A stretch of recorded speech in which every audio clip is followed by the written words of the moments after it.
Shoulder, arms.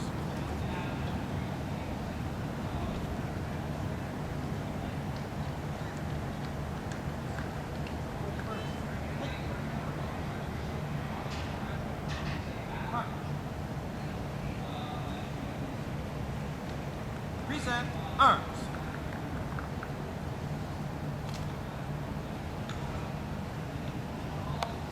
Reverse, arms.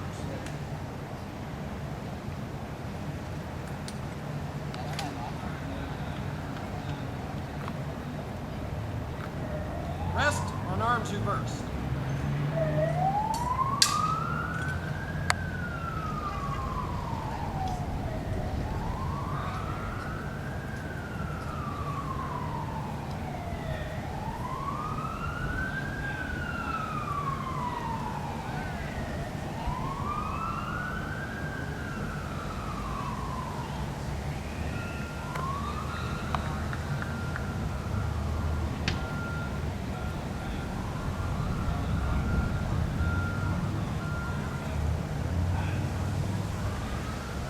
Shut. Present, arms.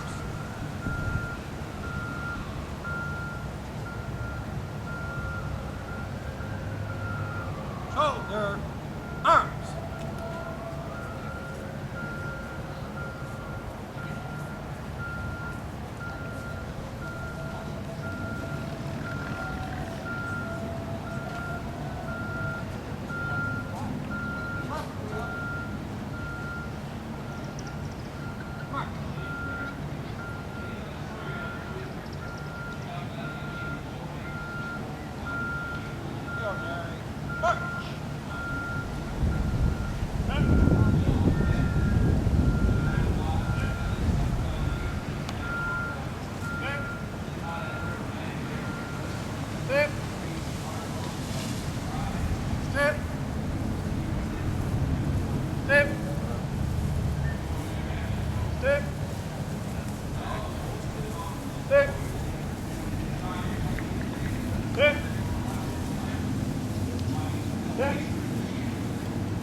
Another one that explains who this gentleman is. You see, he's actually someone quite famous. We're not famous for this time period.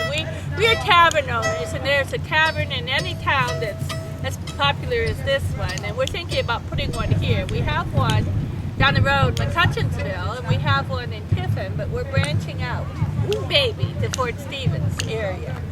But a little bit later, this is Mr. Walcott, Mr. Benijah Walcott, and he's a lighthouse keeper, and we have a song about his lighthouse. It's a fine government job I have. It is. He hasn't got the lighthouse yet. They give me $100 every November, the 1st of November, and I make my mark on this piece of paper, and I get $100 in gold coin. Now, Mr. Benijah, we all know you can read, right? You see, he has a fondness for hard cider. That's how he got to know us while his crop wasn't in yet. But this is a story. I got a barrel or two back in the house. Yes, this is the story of the keeper of the Marblehead Light. Is this a true story? Well, it's truly a story. You might want to keep your hands over that girl's ears on No, this one. no, 'Cause it's no. kind of No. modern, cross species conditions. Are you ready? Yeah. 1, 2, 3.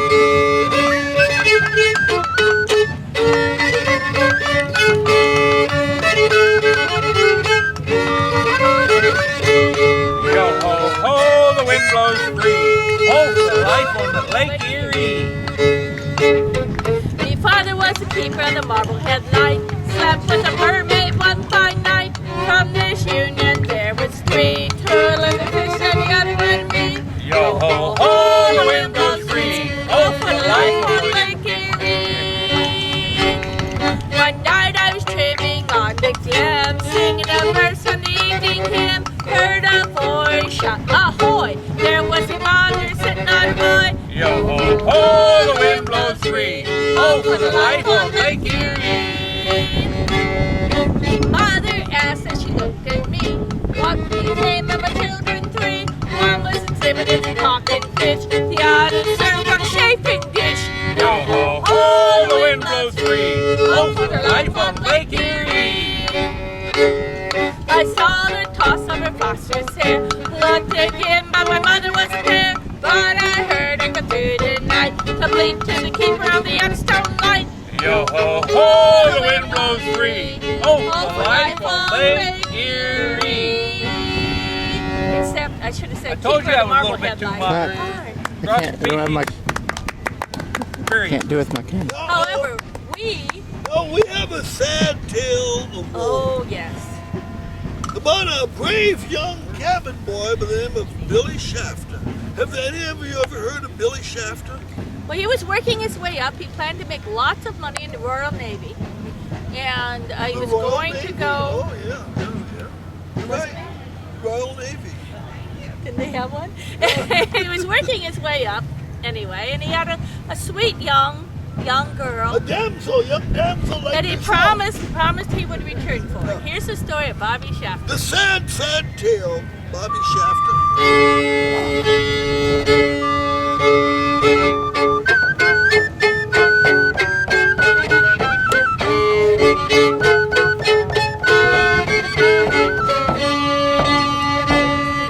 Bobby Shafter went to sea, silver buckles on his knee. He'll come back and marry me, lucky Bobby Shafter. Bobby Shafter went to sea, silver buckles on his knee. What a rich boy he will be, handsome Bobby Shafter. Bobby Shafter sailed the seas, many ports did he see. Silver buckles on his knee, lucky Bobby Shafter. Bobby Shafter drowned at sea, he'll not come and marry me. What a poor boy is he, poor young Bobby Shafter. Now, that brings us to the story of sailors. Oh, which one? Oh, there's a lot of them. We better warn these We'll young warn ladies. these young ladies. I think we better sing our warning of song. the- What can happen if you mess with a sailor? Well, if you let them. Anyway, of the sins of the sailors. that's right. Oh, The name of this story, or the name of the song, is Bell Bottom Trousers.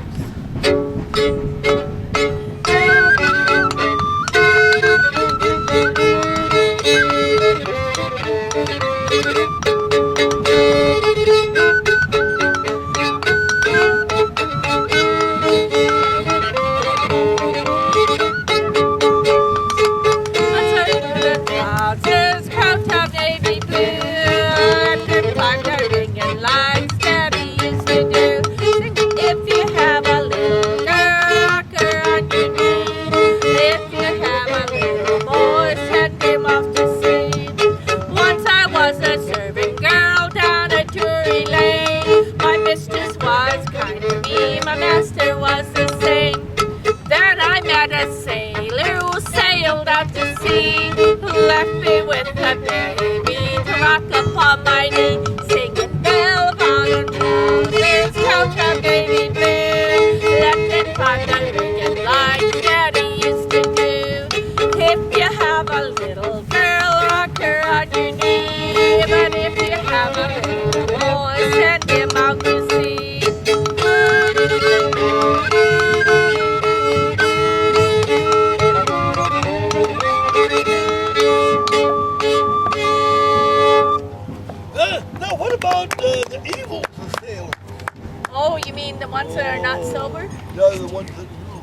actually is a historic song. Tell them about the history of this song. The last 300 years of British sailing ships, they passed many laws in England protecting the rights of sailors. And one of the laws was they had to give the sailors a large glass of dark rum every morning about 6 o'clock to get them started. Now you shouldn't. There are youngsters here. You shouldn't be lying to youngsters. They did. It is true that the British sailors did have a rum ration. And they put about this much rum and about that much lime juice so they would get them to drink the lime juice and not get scurvy. That's why the British sailors were known as limeys. Go on with your story. And they had to be a ship's fiddler on every ship that left England. If it was just a small ship, they still had to have a fiddler full time. As long as the ship was at anchor or tied at the dock, the ship's fiddler could play a tune like this.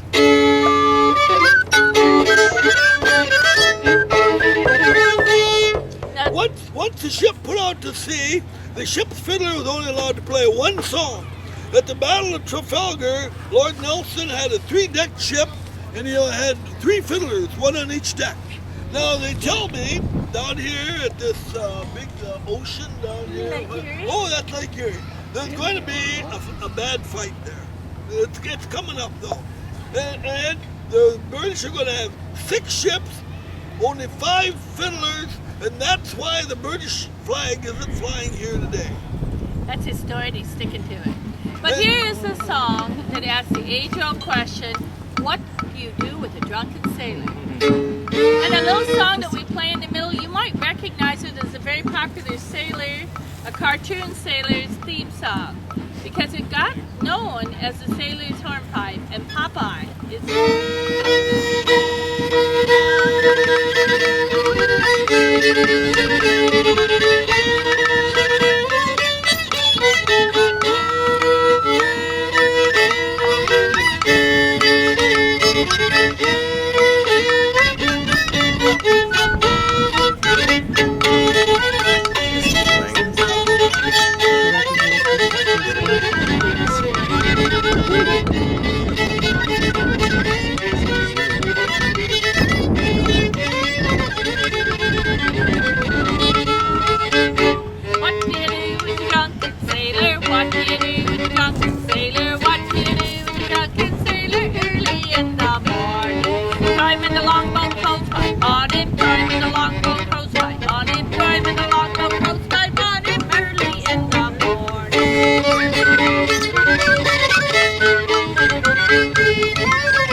I'll drink to that.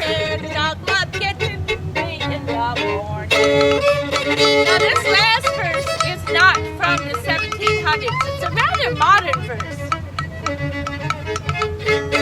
Might go over the head of some of the younger people.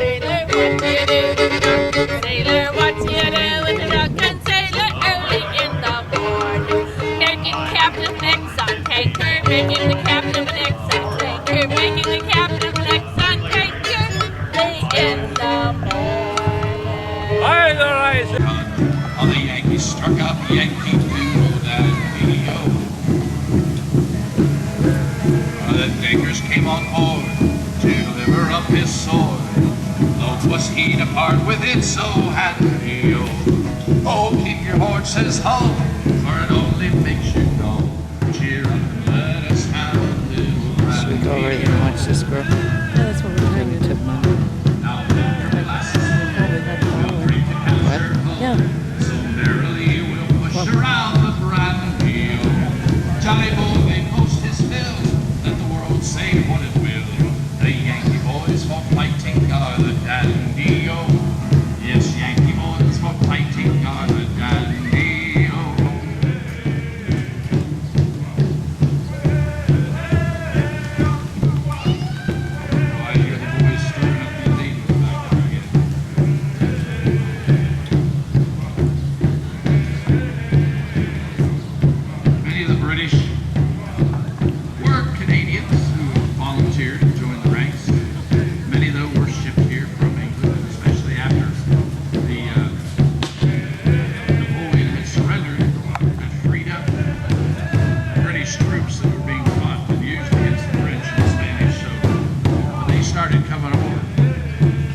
they recruited the British, they put 14 shillings on the drum. That was your bonus pay for joining up. And after that, you were hooked, possibly for life. Here's 14 shillings on the drum for those who volunteer to come, enlist and fight the foe today, over the hills and far away, o'er the hills and o'er the main, to Flanders, Portugal, and Spain. King George commands and we obey, over the hills and far away. Through smoke and fire and shot and shell, to the very walls of hell, we shall stand and we shall stay, over the hills and far away. O'er the hills and o'er the main, to Flanders, Portugal, and Spain. King George commands and we obey, over the hills and far away. Fallen lads behind the drum, colors blazing like the sun, stand together, come what may, over the hills and far away. Over the hills and over the main, to Flanders, Portugal, and Spain. King George commands and we obey, over the hills and far away. If I should fall to rise no more, as many comrades had before, the drum shall beat, the fife shall play, over the hills and far away. O'er the hills and o'er the main, to Flanders, Portugal, and Spain. King George commands, we obey, over the hills and far away. Over the hills, far away.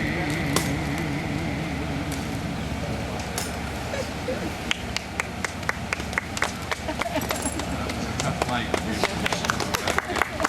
Have you heard they're talking about fighting in Portugal and Spain? Well, that's where they were at. They weren't fighting us here. They weren't worried about us. This is the little backwater fight until they finally defeated Napoleon. Then they thought, oh, now we'll send all our men through. Let me just sing one more song here. It's about that little battle that took place down south in a place called New Orleans. By that time, actually, the treaty had been signed and the war was over. The communication, what it was way too long for the word to get here. But the British figured they could fight there in New Orleans, but they forgot about a fellow named Andrew Jackson. And they forgot about the hunters in Kentucky, who, by the way, had a great deal to do up here with Fort Meigs and also with here in Sandusky. So that the boys from Kentucky were ready to fight, and they went north and south and proved themselves quite well. So this one, we can't sing the Battle of 1814 like we used to. That tune is actually historic, but the words were written a little later. These were timely words. They weren't sung actually during the War of 1812 because, of course, the battle hadn't been fought yet. So it was written shortly thereafter, and the folks of Kentucky were proud to sing it. Ye gentlemen and ladies fair who grace this famous city, just listen, it give time to spare, and I'll rehearse a ditty. An encore opportunity, conceive yourselves quite lucky, for 'tis not often that you see a hunter from Kentucky. Oh, Kentucky, hunters of Kentucky. Oh, Kentucky, the hunters of Kentucky. You hear, I suppose, how New Orleans is famed for wealth and beauty. There's girls of every hue, it seems, from snowy white to snooty. So Packingham, he made his brags, and his pipe was lucky.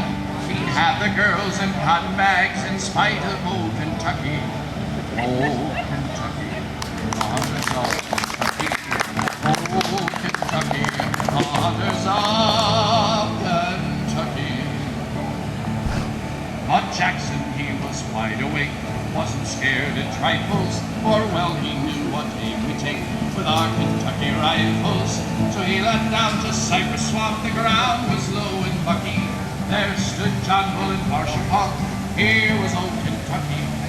Oh, Kentucky, the hunters of Kentucky. Oh, Kentucky, hunters of Kentucky. A bank was raised to hide our breast, not that we thought of dying, but then we always like to rest unless the game is flying. Behind it stood our little force, none wished it to be greater, for every man was half a horse, half an alligator. Oh, Kentucky, hunters of Kentucky. Oh, Kentucky, hunters of Kentucky. They did not let our patience tire before they showed their faces. We did not choose to waste our fire, snugly held our places. When so near we see them wink, we thought it time to stop them. Would have done you good, I think, to see Kentucky.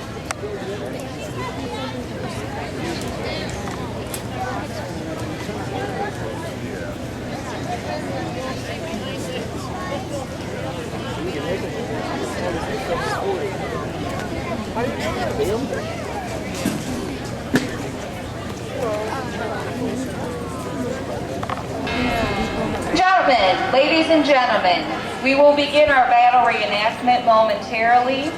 Please watch the orange shirt event staff. If they ask you to move back, this is a safety thing. We don't want anybody to get in the middle of the fire. So just try to maintain the perimeter. You'll get to see all the action, I promise.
I see your dad.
folks around here say there are ghosts that roam these fields.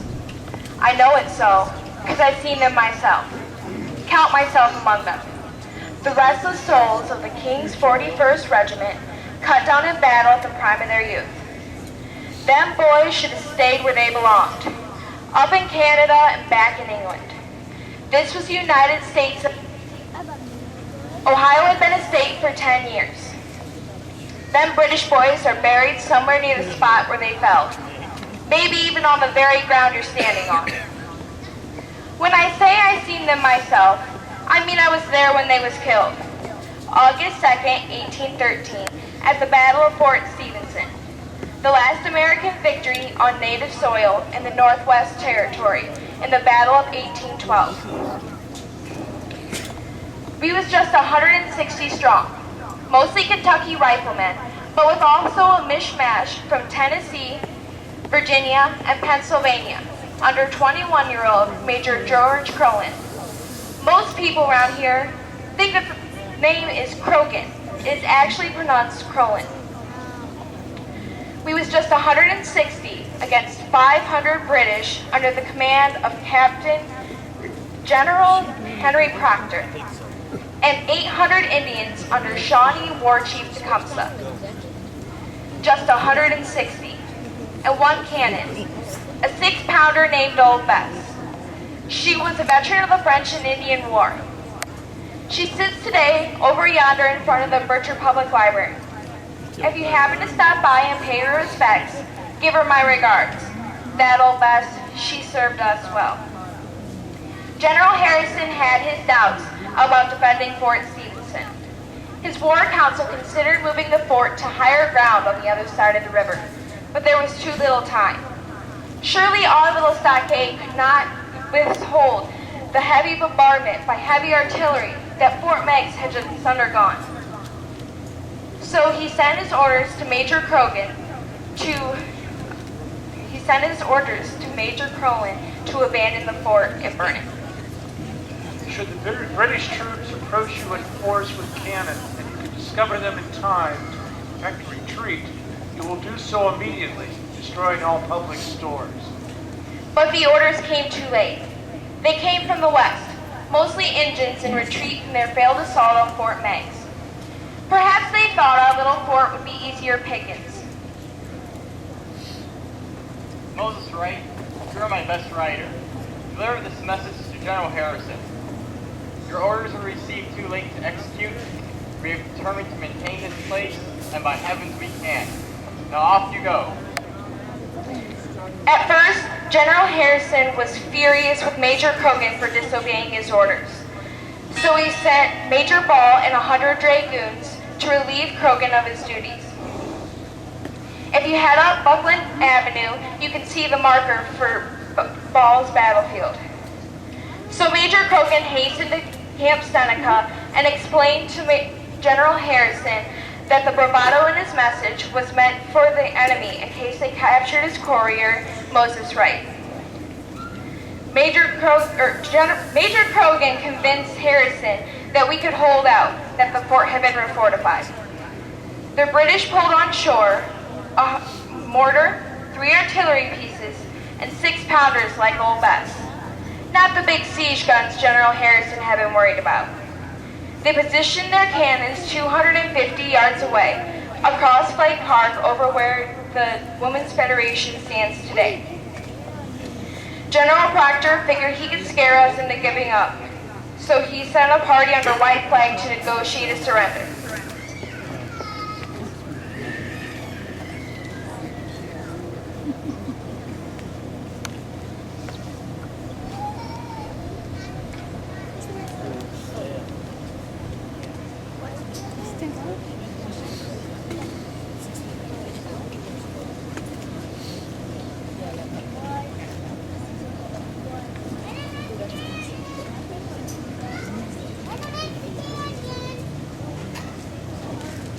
Your cause is hopeless, sir. Can't you see you are outnumbered?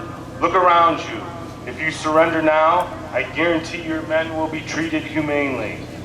And if we do not? The Shawnee want blood. If you do not surrender, then I cannot be held accountable for what they may do once hostilities commence. Sir, for God's sake, surrender and prevent the dreadful massacre that will be caused by your resistance. Must I remind you what happened at Fort Dearborn, the River Raisin?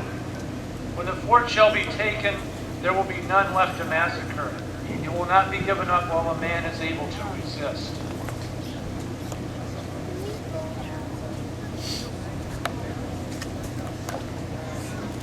Ship, get back in here, and we'll blow them all to hell.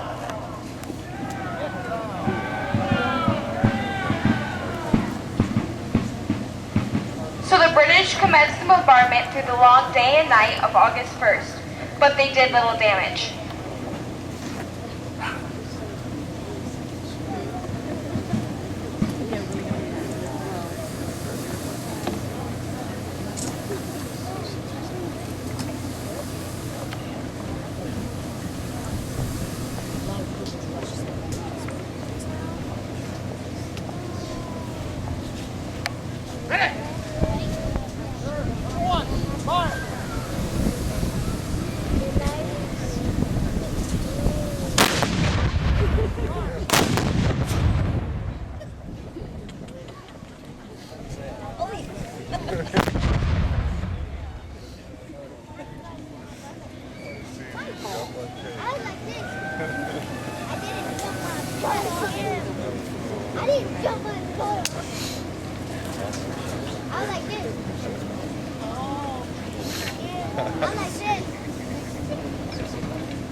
I see it rolling back there.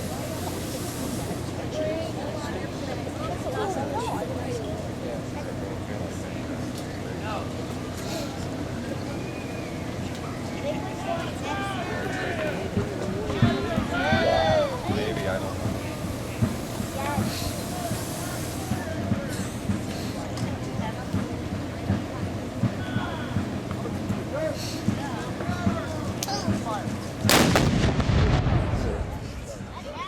For that one? I think there's probably more of them.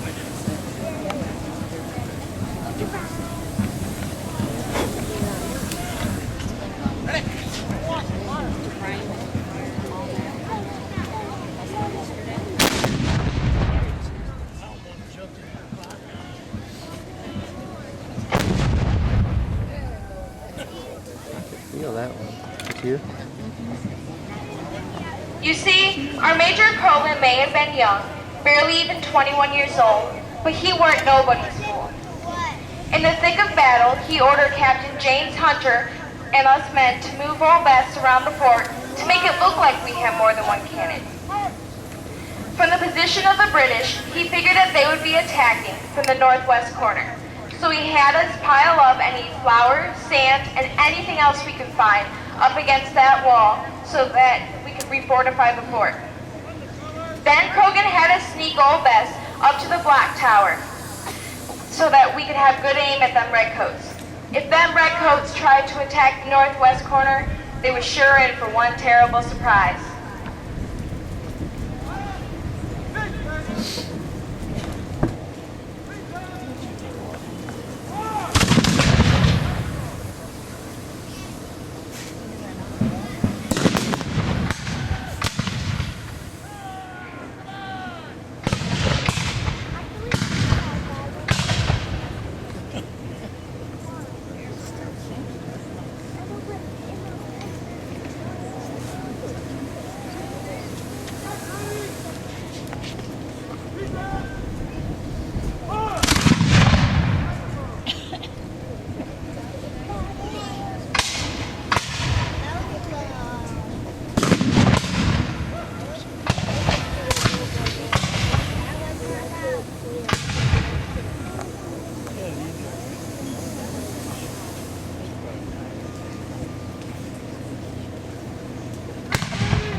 So I brought my tripod out.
shot around the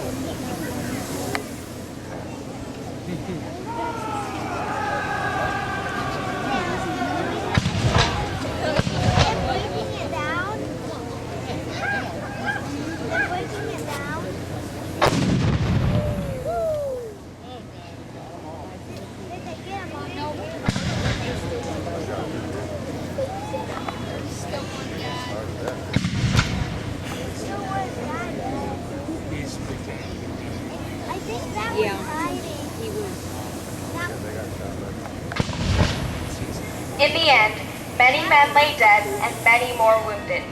The British helped off the field what injured they could, but many lay dead and dying, and so they would lay through the long night of August 2nd. We wanted to help them, but we didn't dare leave the safety of our little fort. Some folks around here say that when the cold night wind air blows, it is the wail of those poor devils. I tell you, to hear it sends a chill down your spine. To hear it changes a man forever. General Proctor limped away with his tail between his legs. He scuttled to a supply boat in the river. But they retreated all right, all the way back to Canada. Once Commodore Perry whipped the British on Lake Erie, the British would never again intrude on American soil. General Harrison went after them. Met up with Proctor and Tecumseh at the Battle of Thames, when Tecumseh finally fell in battle, and his warriors carried him off to a secret burial place. And the Americans? Well, we suffered just 7 injured and 1 dead. That's right, it was me. You see, when the Redcoats started their bombardment, I just couldn't help myself. I climbed the top of the Black House to get a good aim at them Redcoats. That's when I was hit by a cannonball. Time may have forgotten my name, but be rest assured that the men of the 17th Regiment and those protecting Fort Stephenson did not. They mourned my deaths with heavy heart, with me being their drummer boy and the regimental mascot and all. And my mother, she too wept at my death. But her breast swelled with pride because I had died a soldier's death, protecting the United States of America. No one remembers my name, and like Tecumseh, nobody knows where my bones are buried. But I remember.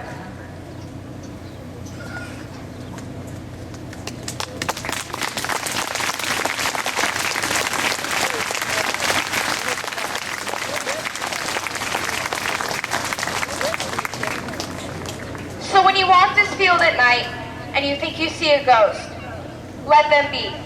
Let them be at peace. And remember what happened here this night. Brave men on both sides died so that you might live under the stars and stripes of America, where the people govern themselves and answer to no king.